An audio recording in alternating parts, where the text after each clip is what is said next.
नमस्कार दोस्तों, प्रेम में ऊंच या नीच नहीं देखी जाती और ना ही अमीरी और गरीबी देखी जाती है। इसीलिए इतने युगों के बाद भी कृष्णा सुदामा का मित्र प्रेम को साक्षी मित्रता का प्रतीक के रूप में जानते हैं। तो आइए कृष्णा सुदामा की मित्र प्रेम कहानी को सुनते हैं।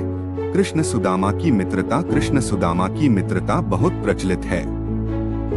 सुदामा गरीब ब्राह्मण थे, अपने बच्चों का पेट भर सके उतने भी सुदामा के पास पैसे नहीं थे। सुदामा की पत्नी ने कहा, हम भले ही भूखे रहें, लेकिन बच्चों का पेट तो भरना चाहिए न। इतना बोलते बोलते उसकी आंखों में आंसू आ गए। सुदामा को बहुत दुख हुआ।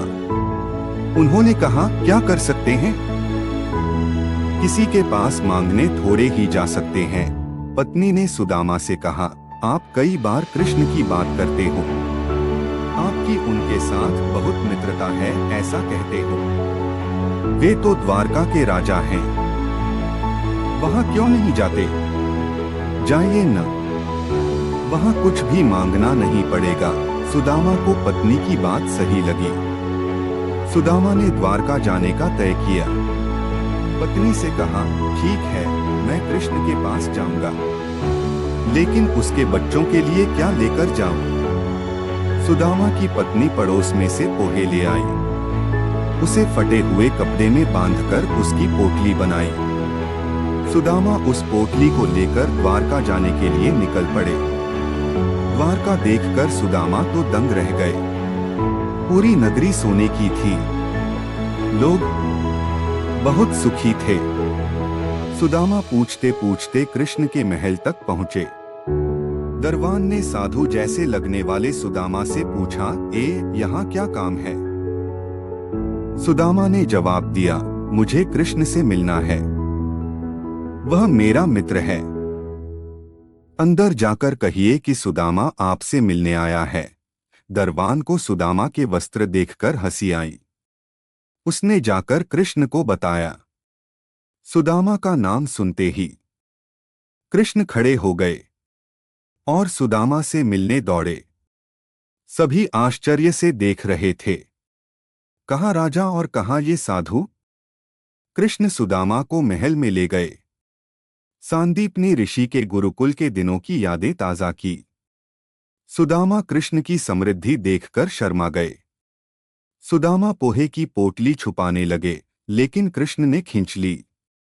कृष्ण ने उसमें से पोहे निकाले और खाते हुए बोले, ऐसा अमृत जैसा स्वाद मुझे और किसी में नहीं मिला। बाद में दोनों खाना खाने बैठे। सोने की थाली में अच्छा भोजन परोसा गया। सुदामा का दिल भर आया। उन्हें याद आया कि घर पर बच्चों को पूरा पेट भर खाना भी नहीं मिलता है।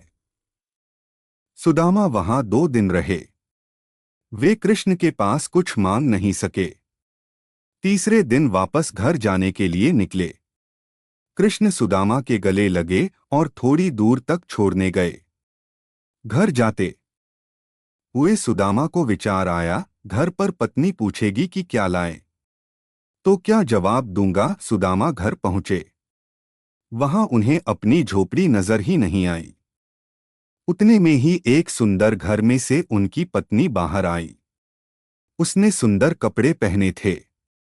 पत्नी ने सुदामा से कहा, देखा कृष्ण का प्रताप, हमारी गरीबी चली गई, कृष्ण ने हमारे सारे दुख दूर कर दिए। सुदामा को कृष्ण का प्रेम याद आया। उनकी आंखों में खुशी के आंसू आ गए। देखा दोस्तों, कृष्ण और सुदामा का प्रेम यानी सच्चा मित्र प्रेम।